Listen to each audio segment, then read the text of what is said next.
goes into an oak vat for maturing for 3 months.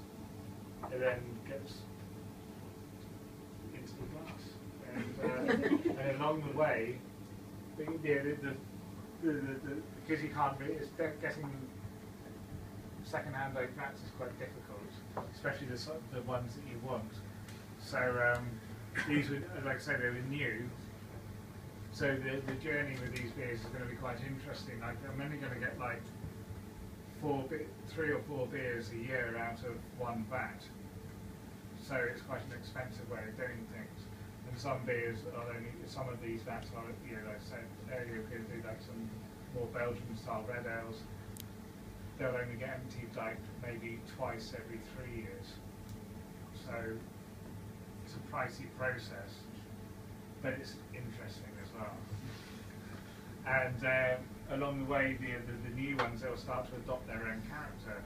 I mean, if it was possible to have bought like second-hand white oak vats, white wine oak vats, I might have done that. But it wasn't. So I bought new ones. They're going to like get the yeast will go into the wood. That's what they do. They can bore into wood and live there for months on end off of the carbohydrates in wood. That's what Brettanomyces does. That's why IPA traditionally, when it went to India, that's the country. Don't help me. Stop helping.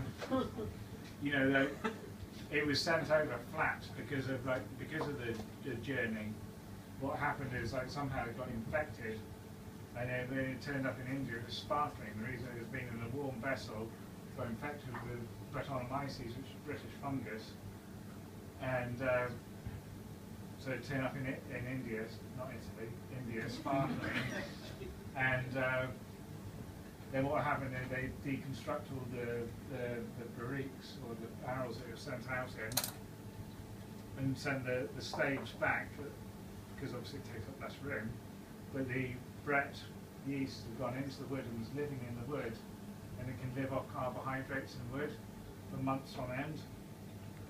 And then when they get put back together and refilled, it would then live off just regular sugar and be healthy again.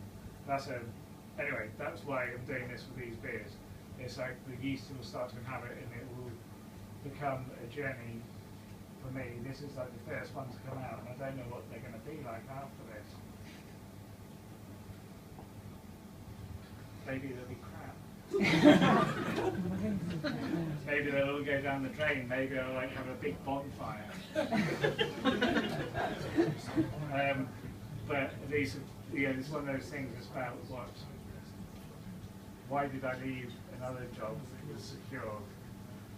It's about doing something that you need to do, something that's exciting, not having an itch that won't go away, and eventually you have to scratch it. And you never really know, like with a creative process, how things are going to work out. You just sort of follow it through, and that's kind of what I'm doing with this. And I'm pretty pleased with this beer so far, and I'd be interested to see how it develops over subsequent brews and